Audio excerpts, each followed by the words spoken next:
보도록 하겠습니다. 여러분 한 주간 동안 잘 보내셨습니까? 성율 집사님, 네, 잘 보내셨어요? 네, 2주 만에 얼굴 보니까 너무 좋습니다. 네. 지난 주간에 우리에게 주셨던 말씀 기억해 보아야 할 것 같습니다. 여러분 지난주에 우리의 말씀 여러분 기억나는 거 있으십니까? 지난주에 예배를 마치고 나서 예배를 마치고 나서 우리 다락방을 하죠. 다락방을 하는데 우리 고등부 친구들과 제가 말씀을 나눠요. 잠깐 전에 설교 말씀을 들었고 했는데도 물으니까 무슨 내용인지 잘 모르고 이해를 못하는 거예요. 근데 우리 사랑하는 친구들 앞에 머릿속에 기억되는 두 단어가 있었습니다. 대부분 무엇이었는 줄 아십니까? 한결같이 이야기하는 것은 페이스메이커와 치어리더. 네, 페이스메이커와 치어리더는 머릿속에 기억돼 가지고 그것에 대해서 이야기를 많이 나누는 것을 보았습니다. 여러분 페이스메이커, 치어리더 무슨 내용인지 아시겠습니까? 기억이 나십니까? 네, 예수님께서 우리의 페이스메이커로서 또 경기장에 결승점에 다 달하는 그 스테디움에 들어갔을 때에 믿음의 선진들의 앞장서서 치어리더로서, 여러분 치어리더는 아시는 것처럼 춤을 춥니다. 때로는 잘 출 수도 있고 못 출 수도 있는데 뒤에서 부끄러움을 개의치 않고 뒤에서 뭐라고 이야기하든 앞에서 열심히 선수들만 바라보면서 춤을 추고 응원하고 격려하죠. 그분이 바로 예수 그리스도라고 그렇게 비유하였습니다. 여러분 그 페이스메이커로서 힘들고 어려울 때에 지쳐서 뒤처지면 앞으로 뛰어서 나를 따라오라고 그리고 제 속도를 내고 달려가고 있으면 옆에서 같이 뛰어주는 그 페이스메이커, 그 긴 마라톤의 여정 가운데에서 힘들고 어려운 시간들 가운데서 그분이 바로 우리의 주 예수 그리스도라고 말씀하심들을 우리가 지난 시간에 들었습니다. 그러므로 우리는 우리의 삶에 그 주님 바라보면서 죄를 끊고 인내하면서 예수님을 주목하여 바라보고 그렇게 우리의 인생을 걸어가야 될 그러한 길 위에 서 있는 존재임을 믿습니다. 여러분 아멘이시죠? 그 길을 여러분 우리가 함께 지금 걸어가고 있는 것입니다. 오늘 본문으로 이제 넘어옵니다. 본문으로 들어오면서 초대교회 유대인 크리스찬들이 어떤 상황에 있었는지에 대해서 다시 한번 그 부분에 대해서 간접적으로 이야기해 주면서 그들에게 이 저자가 히브리서 저자가 조금은 안타까운 마음들을 이 말씀을 통하여 증거하고 있습니다. 그것은 무엇이냐면 여러분 말씀 우리가 읽었던 말씀의 4절 5절 말씀 가운데 그것에 대해서 말하고 있습니다. 너희가 피 흘리기까지 핍박이 있었다, 고난이 있다, 그거 내가 안다, 유혹도 있다, 그거 내가 안다. 그러나 피 흘리기까지는 너희가 아직 대항치 아니하였다, 싸우지 아니하였다. 그런데 우리는 싸워야 될 존재이다 라는 것을 말씀하고 있습니다. 여러분 이 말씀이 그들에게 목숨을 끊고 피를 흘리기는 그러한 핍박의 순간 가운데에 그 시간들이 그들의 전체에서 피해갔는지 아니면 그런 상황들이 닥쳐왔음에도 불구하고 그냥 타협하고 그냥 타협하였기 때문에 그것을 피해갔는지는 정확하게 알지는 못합니다. 이미 히브리서에 들어오면서 배경에 대해서 설명드렸을 때 여러분 이것은 네로 황제의 그 극심한 핍박들이 이미 로마를 중심으로 로마 시내에서 일어났던 것을 일어났고 그 이후에 주어진 시간들임을 말씀드렸습니다. 그러니까 로마나 이방 가운데에서 신앙생활을 하고 있던 이방인 크리스찬들, 우리와 같은 이방인 크리스찬들은 이미 극심한 고통과 아픔과 죽음 가운데에 핍박 가운데 나아갔던 그러한 가운데 있었습니다. 그런데 유대인 크리스찬들, 지금 예루살렘을 중심으로 이스라엘 땅 가운데 머물고 있던 그분들은 어쩌면 그 핍박 가운데서 타협하고 피하고 도망하고 이러지도 저러지도 못하는 우물쭈물한 가운데에 있었던 그들의 모습들을 얘기하고 있는 것이죠. 5절에서는 여러분 말씀 보시면 심지어 한 곳에 더 나아갑니다. 그런 가운데서 이 핍박으로 인하여서, 이 고난으로 인하여서 주어진 그 고난과 핍박의 뜻이 무엇인지, 의미가 무엇인지, 하나님께서 왜 이것을 우리에게 허락하시는지 조차의 의미조차도 알지 못하는 가운데에 서 있다라는 그것을 이야기하고 있습니다. 여러분, 구약의 성경들, 하나님의 말씀들을 익히 알았던 이스라엘 백성들이라면, 유대인들이라면 당연히 하나님께서 왜 그들에게 고난을 주고 왜 그들에게 아픔을 주고 징계를 하셨는가, 그 의미와 뜻들을 그들의 믿음의 선진들의 삶을 통하여 분명히 깨달아 알 수 있는 것입니다. 그럼에도 불구하고 이 유대인 크리스찬들은 그것을 깨닫기조차 하나님 왜 이러시지? 하나님 우리에게 왜 이러시지 도대체? 이런 마음들이 이 유대인 그리스도인들 가운데에 있었음을 우리가 이 말씀을 통하여 알 수 있는 것입니다. 그래서 징계라는 단어를 씁니다. 여러분, 징계하다, 징계. 여러분, 이 단어를 쓰는데 우리가 읽었던 본문 말씀 가운데 이 징계라는 단어가 몇 번 등장하는지 아십니까? 제가 한번 세보니까 7번 등장합니다. 7번. 똑같은 단어가 7번 등장해요. 굉장히 중요하고 이 부분에 대해서 강조하면서 말씀하고 있는 것을 우리가 눈치챌 수 있습니다. 그러면서 히브리서 기자는 왜 하나님 우리를 징계하시지라고 하는 그 물음에 대하여서, 하나님 왜 이러시지 하는 물음에 대하여서 히브리 기자는 이 전체 말씀을 통하여 맞다, 하나님은 우리를 징계하신다, 그렇게 말씀하고 있는 것입니다. 맞다, 하나님 우리에게 고난을 통하여 징계하신다, 이것을 선포하고 있는 말씀이 오늘 우리가 보는 이 말씀인 것입니다. 그러면서 덧붙입니다. 그런데 얘들아, 그런데 여러분, 이 징계가 무엇인지 아느냐?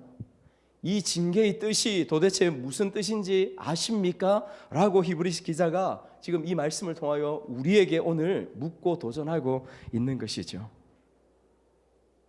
여러분, 징계라는 말을 들으니까 어떤 마음이 드십니까?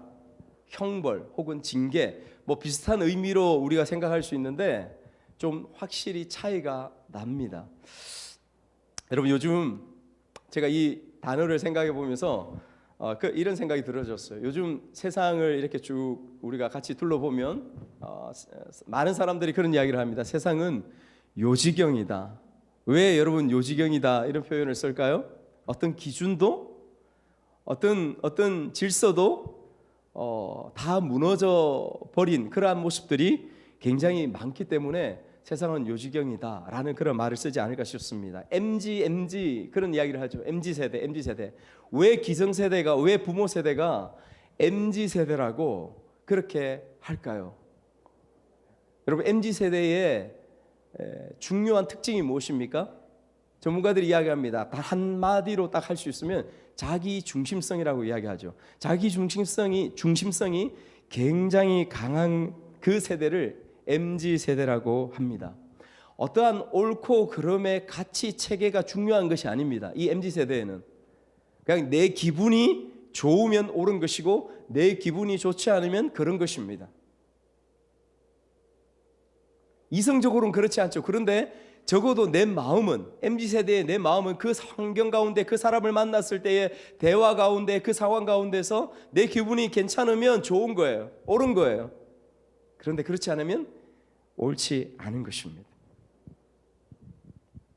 그런 가운데 있죠. 우리 청소년들도 그런 영향들을 지금 받고 있는 것이죠. 우리 청소년들은 MZ세대라고 하지는 않습니다. Z세대? 뭔 세대라고 하죠? 여러분들을? Z세대라고 하나요? MZ세대라고 하나요? MZ세대입니까? MZ세대. 여러분들 MZ세대. 자기 중심성이 진짜 강한 여러분들이에요. 동의하십니까? 지수야, 동의하니? 확실하게 동의했으면 좋겠어. 반항을 합니다 지금. 그래서 중요한 건 뭐냐면 나예요. 너예요. 나. 그러니까 자기가 중요한 것이죠. 학교에서도 심지어 그렇게 가르칩니다. 학교에서 교육하는 것이 너가 중요해. 세상의 교육가들도 그렇게 가르칩니다. 너가 제일 중요해. 너가 세상의 중심이야. 너가 세상에서 제일 중요해. 그것을 가르칩니다. 너가 전부야. 여러분, 그렇게 해서 그것을 믿고 그렇게 따라가면서 그렇게 성장합니다. 그렇지. 처음 겉으로 당장 보기에는 자존감이 굉장히 높고 건강하게 살아가는 것 같아요. 그런데 여러분, 부모 세대는 알죠. 세상에 어찌 그렇게 만만하던가요? 내가 내 자신만 믿고 내 자신을 의지하면서 그렇게 산다고 잘 살아갈 수 있던가요? 아닙니다. 얼마나 큰 일들, 얼마나 감당할 수 없는, 도저히 내가 내 자신을 의지하여 이길 수 없는 일들이 얼마나 많이 부딪힙니까? 거기서 넘어지는 것이죠. 좌절하는 것입니다. 우리가 그것을 많이 경험하지 않습니까? 그때 그렇게 되면 내 자신만 바라보고 내 자신을 의지하면서 살아가는 인생들이 바라볼 수 있는 것이 내가 없어져 버리면 그때 내가 무너져 버리는 것입니다. 그때 나 자신을 포기하게 되는 것이죠. 여러분, 이것은 무엇과 같으냐면 우리가 구약 성경의 사사시대와 똑같은 건 아니겠습니까? 사사시대에 중요한 문구가 있죠. 무엇입니까? 각기 자기의 소견에 오른 대로, 자기의 생각, 자기의 소견에 오른 대로 행하였더라. 사사시대와 똑같은 것입니다. 무엇을 말합니까? 시간은 너무나 많이 차이가 나지만은 영적으로 그 시대나 지금이나 똑같은 사사시대의 영적인 현실들을 우리가 지금 살아가고 있다는 것을 우리가 깨닫고 그것을 볼 수 있어야 하는 것입니다. 이런 시대를 살아가고 있기 때문에 교회 목사님들은 무슨 이야기를 하냐면 요즘 젊은 것들은요, 교회에서 회개도 잘 안 해요. 이런 이야기를 합니다. 네. 회개 기도하자 그러면 조용하대요. 옛날에 여러분 부모님들 아시죠? 우리 같이 회개합시다. 이제 우리 자신을 돌아보고 회개합시다 하면 왕왕왕왕 하고 완전히 교회가 무너질 정도로 그렇게 울고 통곡을 하고 세상에서 혼자 다 우는 것처럼, 세상 인생 다 산 것처럼 그렇게 울고, 그냥 앉아서 웁니까? 일어서서 울기도 하고 바닥에 엎드러져가고 바닥을 치면서 울고 그렇게 기도했던 것 여러분 아시지요? 그런데 우리의 세대들은 우리 하나님 앞에 회개하자, 우리의 죄를 용서를 구하자 하면 냉랭합니다. 돌아보니까 내 마음을 아무리 돌아봐도 내가 회개할 것들이 발견되지 않아요. 여러분, 이것을 그냥 웃을 일이 아닙니다. 이것이 목사님들이 요즘 공통적으로 고백하고 있는 사실이에요. 문제예요, 여러분. 이것은 심각한 영적인 문제입니다. 그런 시대를, 그런 상황들을 우리가 걸어가고 살아가고 있는 것이죠. 사탄은 우리에게 사사시대나 지금이나 똑같이 자기 중심성이라는 그 달콤한 것으로 우리를 유혹하고 우리를 그곳에 올려놓습니다. 이런 가운데 여러분, 징계를 말씀하고 계세요. 오늘 말씀할 징계. 여러분, 징계라는 말은 헬라어 원어로 파이듀오라는 단어를 써요. 파이듀오라는 뜻이 무엇이냐면 양육하다, 훈련하다, 징계하다라는 뜻입니다. 양육하다, 훈련하다, 징계하다. 여러분, 파이듀오라 하니까 조금 익숙한 단어 혹시 하나 기억나지 않습니까?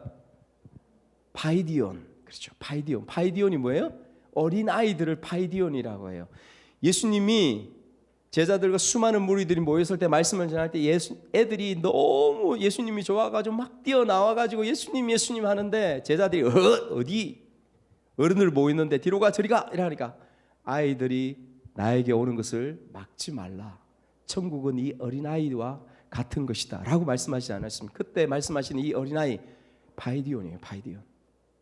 그런데 이 파이디온이라는 단어가, 여러분, 어린아이가 왜 파이디오, 양육하다, 훈련하다, 징계하다라는 이 단어에서 파생되어 나왔을까요? 어떤 의미를 가지고 있는데 여러분 짐작이 가지 않습니까?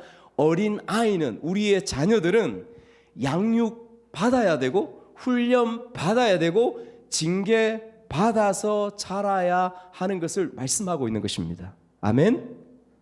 여러분 그 의미가 이곳에 있기 때문에 그런 거예요. 마치 산속 계곡에서 거친 원석을 받았는데 한쪽에 보니까 수정체처럼 반짝반짝 빛납니다. 보니까 뭐예요? 다이아몬드예요. 다이아몬드 원석이에요. 근데 그 다이아몬드 원석을 그냥 내버려 두겠습니까? 가만 두겠습니까? 아니죠. 가지고 와서 갑니다. 깎습니다. 깹니다. 갈고. 그래서 정말 아름답고 값비싼 그 보화, 그 다이아몬드를 만들어내는 거죠. 똑같은 것입니다. 우리의 자녀를 키우고 양육하고 그것은 훈련하고 징계하고 그를 통하여서 이 아이 속에 감추어져 있는 잠재력들을 끄집어내는 거예요. 그 잠재력들을 밖으로 드러나게 하는 것이 바로 무엇이냐면 파이듀오, 징계라고 하는 것입니다. 놀랍죠, 여러분? 그 의미를 이곳에 담고 있는 거예요. 하나님 아버지가 우리를 그렇게 징계하신다라고 말씀하시는 것이죠. 왜요? 우리 속에 있는 잠재력, 우리 속에 감추어져 있는 드러나지 않는 아름다운 그것들을 밖으로 드러내게 하시기 위하여서. 여러분 6절 말씀을 한번 같이 읽기를 원합니다. 6절 말씀 한번 읽어볼까요? 시작.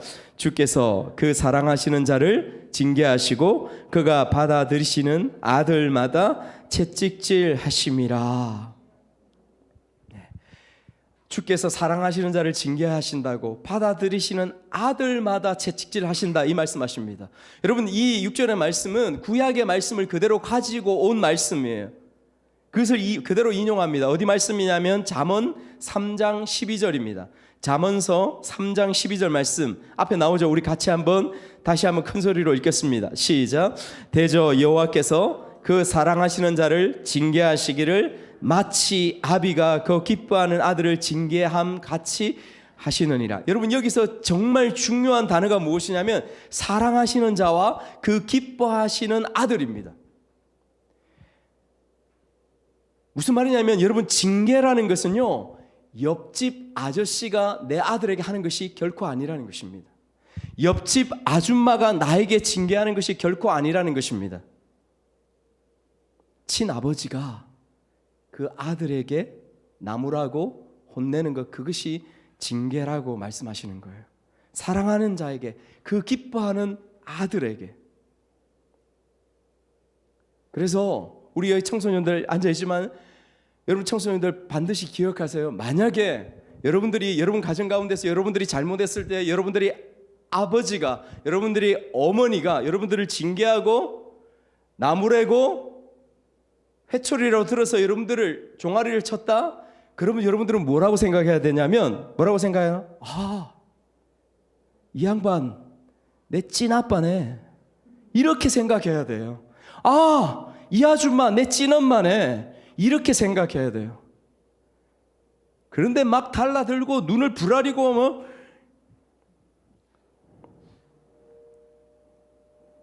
그러면 안 돼요. 아멘? 동의를 안 하네. 아멘? 목소리 봐라. 다시 한번 아멘? 이게 사실이에요. 이게 사실. 이 양반 진짜 내 찐아빠네. 김유건 들어야 되는데 어디 갔지? 관계없는 옆집 아저씨가, 여러분 아무리 여러분들이 내가 잘못해도 그냥 좋게 이야기합니다. 그냥 지나치거나 그러지 마라, 얘들아 그러지 마라, 이렇게 하고 지나쳐요. 내 아버지는요 이놈의 새끼 합니다. 이놈의 새끼 어디서? 여러분 저희 자녀들 중에 나란 애들이 있잖아요. 저한테 불만을 터뜨립니다. 실제로 주일을 마치고 교회 가거나 집에 가거나 하면 저에게 그렇게 이야기해요. 아빠, 교회에서요 우리 똑같이 잘못했는데 아빠는 왜 나한테만 눈을 부라리시고, 아빠는 왜 나한테만 뭐라 하시고, 왜 그러세요? 왜 나만 세게 이야기하고 나만 세게 뭐라 하고 그러세요? 다른 애들은 안 그러고? 왜 그럴까요? 일마야, 내가 네 찐아빠기 때문에 그래. 이게 답이에요. 이게 답입니다. 다른 애들은 왜 그러지 마, 부드럽게 아빠 아빠도 나에게 부드럽게 그렇게 해주면 안 돼요. 그렇게 합니다. 저에게 그렇게 물어요. 몇 주 전에도 그렇게 이야기했어요. 안 돼. 왜요? 난 네 아빠이기 때문에. 여러분, 사실 목사는 영적으로 여러분들의 아빠입니다. 아버지입니다. 나이가 어리건 여러분들의 연세가 있으시건 영적으로 목사는 하나님의 말씀으로 먹이고 입히는 여러분 영적인 아버지예요. 여러분들이 잘못하고 여러분들이 하나님의 말씀의 길에 온전히 서지 못할 때 저는 말씀으로 여러분들에게 징계를 하고 나무래야 돼요. 근데 제가 잘 그런 부분들을 하지 못하는 부분들도 있습니다. 제가 더 성숙해져야 돼요. 혹여 시간이 지나서 여러분들에게 나무라거나 혼을 내거나 하더라도 시험 들지 않으시는 여러분 되시기를 축복합니다. 네, 그렇게 하셔야 됩니다. 요즘 학교에서도 회초리 못 든답니다. 회초리 학교에서 들은 것이 불법이죠. 네, 불법이라고 합니다. 가정에서는 어떻습니까? 불법입니까? 가정에서는 아직 불법 아니라고 하던데요. 불법입니까? 그거 통과 안 됐다고 하던데요. 계류 중이라고 하던데요. 저는 때리는데요. 네, 저는 회초리 가정에서 듭니다. 네, 회초리 들고 혼을 냅니다. 그래서 저는 그 부분에 대한 생각은 분명합니다. 여전히 지금도 어떤 저희 자녀들 중에 회초리를 맞아서 이제 그 시기를 통과한 자녀들도 있고요. 아직 여전히 통과해야 하는데도 여전히 혼나고 있는 친구들도 있습니다. 아무튼 회초리를 맞으면서 징계를 받고 있습니다. 왜요? 저는 아빠이고 그의 인생 가운데서 멋진 보석과도 같이 그렇게 살아가기를, 그렇게 나타나기를 바라는 마음들이 있기 때문에 그렇습니다. 아무튼 형태는 다르지만은 저와 여러분들이 부모라면 자녀를 징계하는 것은 당연한 사실이고 그것이 옳은 것이고 진리라고 말씀하는 것입니다. 그렇기 때문에 사랑하는 여러분, 우리가 생각해야 돼요. 여러분이 크게 잘못했음에도 불구하고 아버지나 어머니가 나를 징계하거나 혹은 가르치지 않는다. 제대로 내가 잘못하고 내가 잘못된 길로 감에도 불구하고 제대로 징계하거나 가르치지 않는다. 그러면 그것은 내가 사생자인가? 사생자가 무슨 뜻입니까? 주워온 아이인가? 그렇게 생각해야 됩니다. 그것을 지금 목사님이 하는 이야기가 아니라 성경에서 그렇게 말씀하고 있습니다. 8절 말씀을 한번 읽어볼까요? 8절 말씀 시작. 징계는 다 받는 것이거늘 너희에게 없으면 사생자여 친아들이 아니니라. 잘못하면 혼나야 되는 것입니다. 징계를 받아야 되는 것입니다. 그런데 그것이 없다면 내 친아빠가 아닌가, 내 친엄마가 아닌가, 그렇게 생각하라고 지금 하나님께서 우리에게 말씀하고 있는 것입니다. 세상의 어떤 교훈과 세상의 어떤 교육가가 말씀하시는 게 아니라 하나님께서 이렇게 말씀하시는 거예요.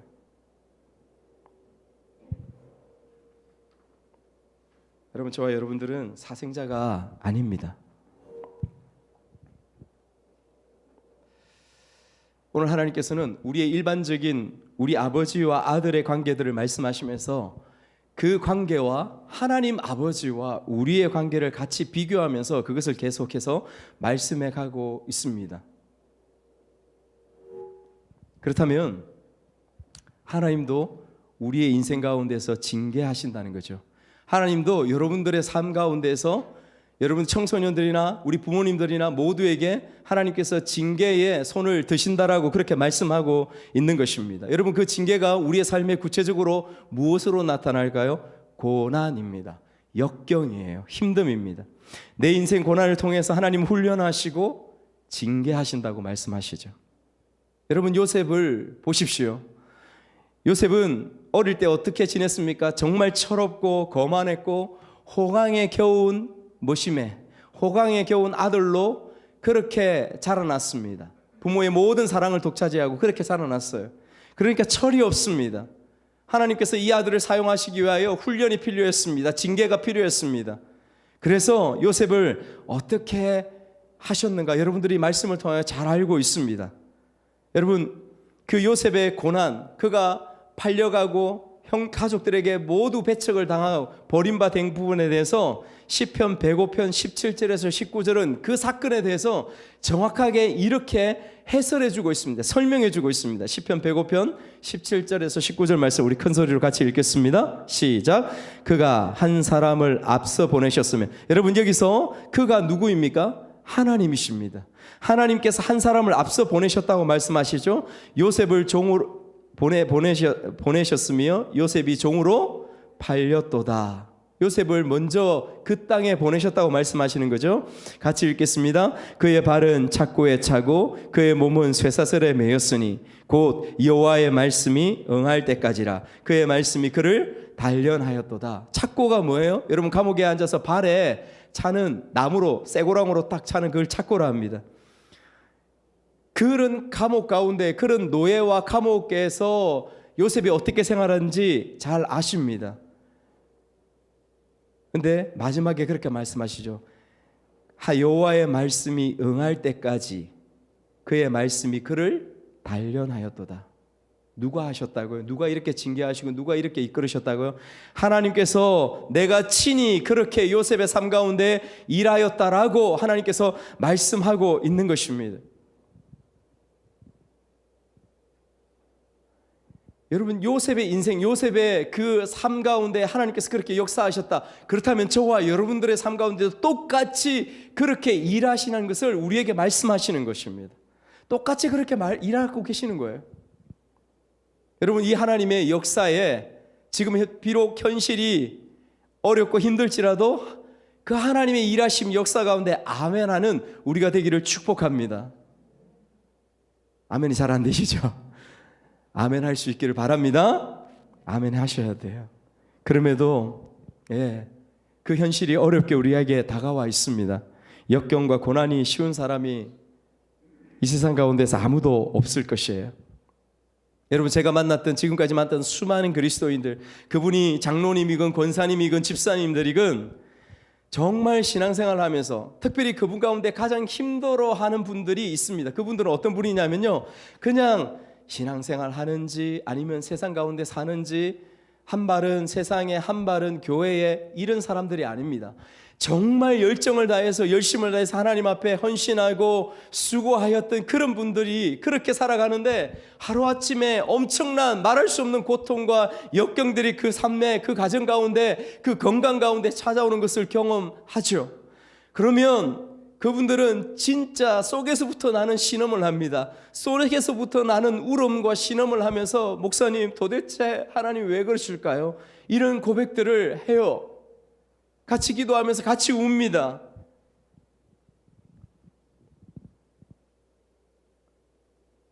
그분들처럼 우리도 지금 여러분들도 하나님 앞에 묻죠. 나에게 왜 이런 힘듦, 이 시간들이 왜 이렇게 길게 이 역경들이 계속해서 이어져 갑니까? 여러분 그때 우리 마음속에 들어지는 생각이 두 가지가 있는 것 같습니다. 첫 번째는 하나님 나한테 정말 왜 이러십니까? 우리의 제목처럼 하나님 저에게 왜 그러시죠? 아니면 하나님 정말 존재하십니까? 하나님 정말 살아 계신 거 맞습니까? 여러분 중에 경험해 보셨고 지금도 어쩌면 그 마음과 그 생각들 가운데 계신 분이 있을 거예요. 그냥 냉랭한 가운데 있는 것이 아니라 정말 열심으로 하나님 앞에 달려갔던 사람이라면 더 그런 좌절과 정말 이 나락에 떨어지는 그러한 마음들이 들 수 있습니다. 왜 그럴까? 왜 그런 마음들이 우리 가운데 덜어질까요? 또 제가 묵상해 보았습니다. 생각해 보았어요. 두 가지 생각이 주어졌습니다. 첫 번째는 무엇이냐면 하나님이 어떤 분인지 우리가 다 이해를 못하고 있기 때문이라고 생각합니다. 저의 경우에 그랬어요.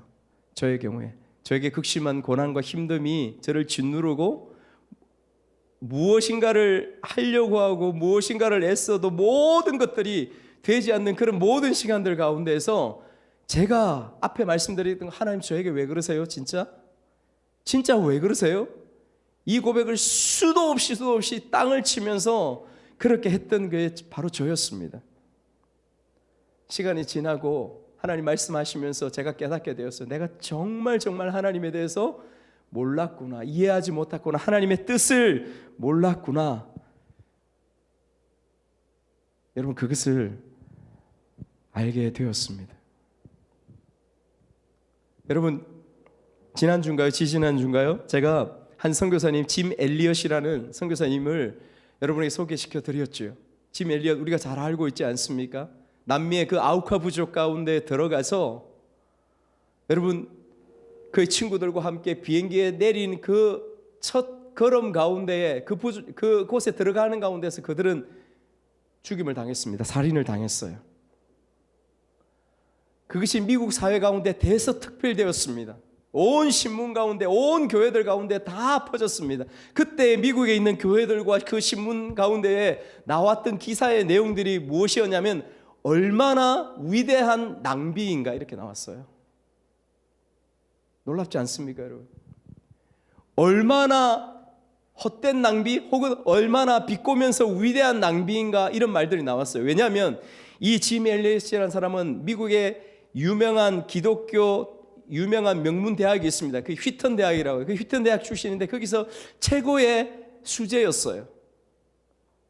모두가 그가 이것을 졸업하고 위대한 신학자, 교수로서 쓰임 받을 거라고 그렇게 세워질 거라고 모든 학교에서 그렇게 생각했답니다. 그러나 이 엘리엇은 나는 복음을 들고 선교지로 가겠다. 그의 친구들과 함께 그렇게 나아갔던 자리에 그의 비행기에서 내리자마자 그들은 총을 꺼낼 수 있었습니다. 그러나 누구 하나 총 꺼내지 않고 여러분 그 창에 찔려서 다 죽임을 당했습니다.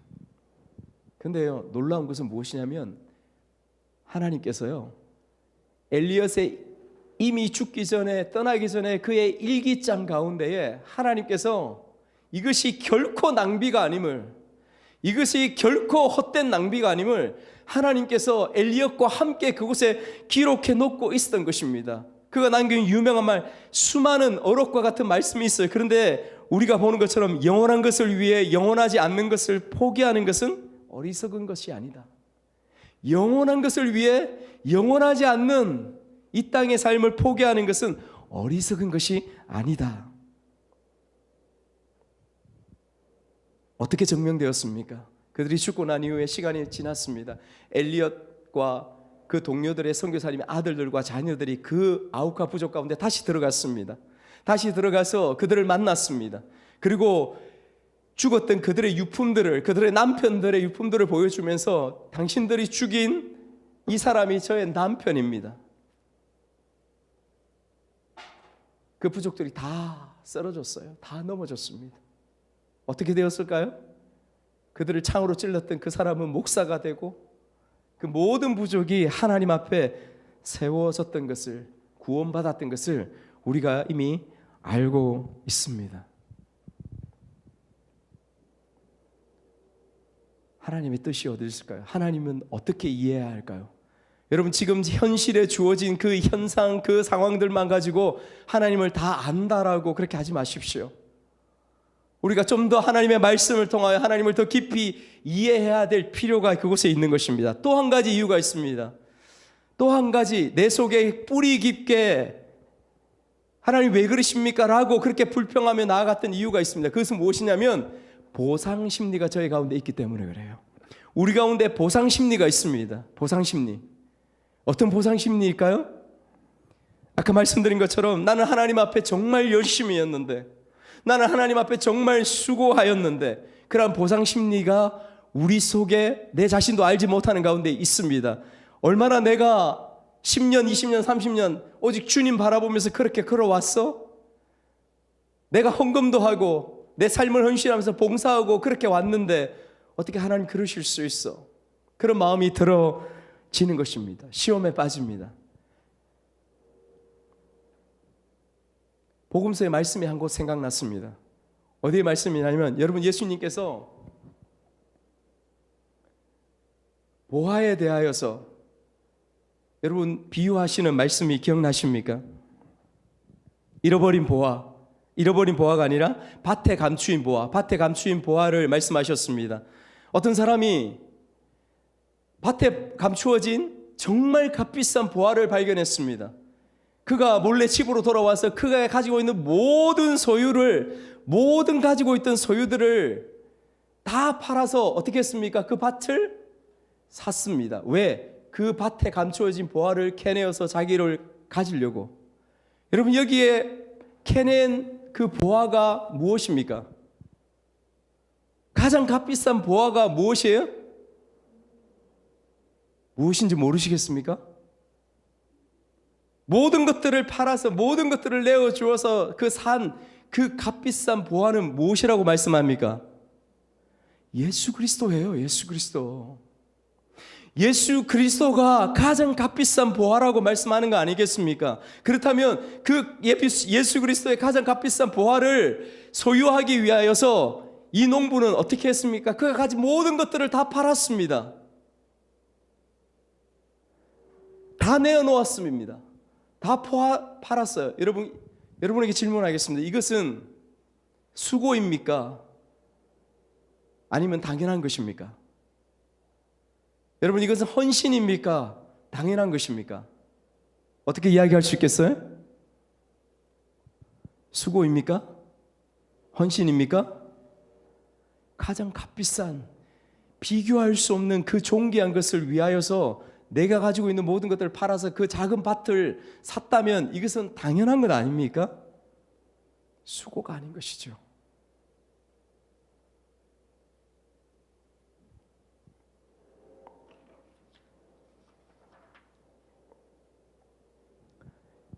이러한 부분에 대해서 사도 바울도 똑같은 마음으로 우리에게 말씀하심이 있습니다. 빌립보서 3장 7절에서 8절 말씀을 한번 읽어볼까요?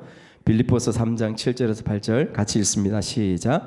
그러나 무엇이든지 내게 유익하던 것을 내가 그리스도를 위하여 다 해로 여길 뿐더러 또한 모든 것을 해로 여김은 내 주 그리스도 예수를 아는 지식이 가장 고상하기 때문이라.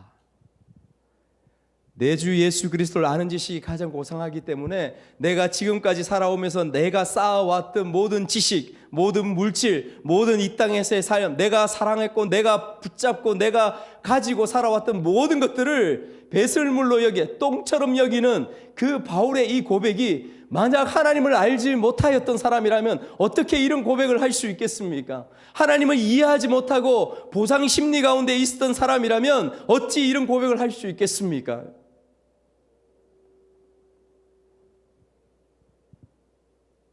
한낱 정신병자의 말장난에 지나지 않는 그러한 모습들이 아니겠습니까? 그러나 하나님이 어떤 분이신지 분명히 이해했기 때문에 보상 심리가 아니라 끊임없이 주님을 향하여 나아갈 때 수고하고 헌신하는 것이 당연한 것임을 기억하였고 그것을 깨달아 알았던 사도 바울은 이 고백을 비로소 할 수 있었던 것입니다. 여러분, 오늘 우리가 주어진 말씀 10절 말씀에서 그렇다면 하나님께서 이 징계는 왜 받는 것인가? 그 목적은 무엇인가? 그 이유는 무엇인가? 하나님께서 우리에게 밝히시고 계십니다. 10절 말씀도 같이 읽습니다.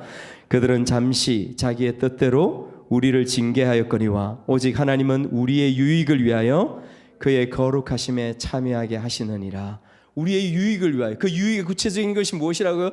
하나님의 거룩에 참여하기 위하여라고 말씀하고 있습니다. 여러분, 여기서 기억해야 될 것은 이미 우리가 예수 그리스도를 믿음으로 말미암아 거룩하게 된 존재입니다. 우리의 신분은요, 우리의 영적인 모습은요. 여기서 말씀하시는 거룩의 의미는 무엇이냐면 우리의 살아가는 삶의 걸음걸음들 가운데서 우리가 좀 더 주님의 말씀대로 살아감으로 말미암아 예수님을 닮은 거룩의 삶을 살아내는 것을 의미하는 것입니다. 그런데 여러분, 기억해야 될 게 있어요. 이 거룩이란 단어가 원래 우리에게 어울리는 단어가 아닙니다. 우리의 죄인 가운데 거룩이란 단어가 우리에게 쓰임받을 그런 단어가 아닌 것을 우리는 알고 있습니다. 이 거룩은 하나님께만, 죄 없는 하나님께만 사용되는 단어예요. 그런데 주님께서 우리에게 이 거룩이라는 단어를 사용할 수 있도록 이 거룩이라는 단어를 우리의 언어로 우리의 인생 가운데 주셨다라는 것이죠. 할렐루야, 할렐루야. 그래서 우리는 거룩한 존재가 되었습니다. 그 거룩을 위하여서 살아가는 존재가 되었습니다. 왜 징계하십니까? 왜 징계하십니까? 왜냐하면 그 거룩을 온전히 우리의 삶 가운데서 이루어 내게 하기 위하여서 우리를 징계하신다, 그렇게 말씀하고 있습니다. 하나님께서 우리를 선택하셨다면 우리의 인생길에서 우리를 본성대로, 우리의 죄된 본성대로 그냥 내버려 두지 않습니다. 여러분, 소를 생각해 봅시다. 소의 꼬투리에 있습니다. 여러분, 소의 꼬투리를 왜 깹니까? 자기의 본성대로 아무렇게나 다니지 아니하고 주인이 원하는 대로 옳은 길을 가도록 그 꼬투리를 끼지 않습니까? 마찬가지예요. 이 말씀에서도 그렇게 말씀하고 있습니다. 무엇을요? 여러분 11절에서 그렇게 말씀하십니다. 징계가 당시에는 즐거워 보이지 않습니다. 힘들게 다가옵니다. 지금 내가 당하는 고통, 역경들이 어렵습니다. 하나님 도대체 왜 이러십니까? 이런 마음이 듭니다. 슬퍼 보입니다. 회초리를 맞는데 좋은 아이가 누가 있겠습니까? 여러분들의 삶에 먹고 사는 문제로, 자녀의 문제로, 고통스러운 건강의 문제로, 깨어진 관계의 문제로, 가정의 문제들로 우리는 징계를 받고 있습니다. 연단을 받고 있습니다. 그런데 또 한 가지 말씀하시죠. 그러므로 받는 것은 무엇이냐면, 여러분 11절 보십시오. 마지막에 11절 말씀은 연단받는 자들은 의와 평강의 열매를 맺느니라, 그렇게 말씀하고 있습니다. 의와 평강의 열매, 그 삶 가운데 이 땅에 살 동안도, 이 땅에 살아가는 동안도 의와 평강을 경험하게 됩니다. 여러분, 이것은 신앙생활을 깊이 해본 사람들은 예수님 앞에서, 하나님 앞에서 하나님을 이해하고 하나님 앞에 충실히 서본 사람들은 이 말씀이 무엇인지 경험합니다. 그 삶의 그 내면 속에 의롭습니다. 느낍니다. 평강을 느끼게 되어집니다. 다윗이 이것을 경험했어요. 징계를 받고 난 이후에 다윗이 경험한 가운데서 이런 고백을 합니다. 제가 읽어드리겠습니다. 고난 당하기 전에는 내가 그릇 행하였더니 이제는 주의 말씀을 지키나이다. 바울 사도도 데살로니가 교회들 가운데서 똑같은 말씀을 하십니다. 너희는 많은 환난 가운데서 성령의 기쁨으로 도를 받아 우리와 주를 본받는 자가 되었으니 그러므로 너희가 마게도냐와 아가야 모든 믿는 자의 본이 되었느니라. 환난을 통하여서 연단을 받고 징계를 받아서 수많은 그 주위의 모든 사람들에게 도전이 되었느니라, 믿는 자의 본이 되었느니라. 하나님의 계획과 하나님의 뜻은 그곳에 있었음을 말씀하고 있는 것입니다. 믿음의 사람이 누구라고요? 믿는다는 것이 무엇이라고요? 이 하나님을 이해하고 받아들이고 우리의 고통과 징계와 우리의 고난과 역경의 삶을 믿음으로 뚜벅뚜벅 그럼에도 불구하고 감사하며 걸어가는 그것이 살아있는 믿음이라고 우리에게 말씀하고 있습니다. C.S. 루이스, 유명한 신학자죠. 그분이 이렇게 말씀하셨습니다. 하나님은 우리의 쾌락 중에서는 속삭이십니다. 그러나 고통은 기먹은 우리의 귀에 말씀하시는 하나님의 확성기입니다. 하나님의 확성기입니다. 고난과 고통은. 여러분, 그래서 오늘 징계에 대해서 우리가 말씀을 들었습니다. 이 징계, 그것을 우리 친아들에게 주시는 하나님 아버지의 사랑이요 은혜인 것을 기억하면서 견디고 인내하며 주님 앞에 나아가는 우리가 되기를 축복합니다. 마지막으로 12절 13절 말씀을 통하여 우리가 이 징계 앞에서 우리의 자세와 태도가 어떤 모습이 되어야 되는지 이 말씀을 읽고 우리 같이 기도하기를 원합니다. 12절 13절 말씀 보시면서 큰 소리로 같이 읽겠습니다. 그러므로 피곤한 손과 연약한 무릎을 일으켜 세우고 너희 발을 위하여 곧은 길을 만들어 저는 다리로 하여금 어그러지지 않고 고침을 받게 하라. 할렐루야. 아멘. 우리 찬양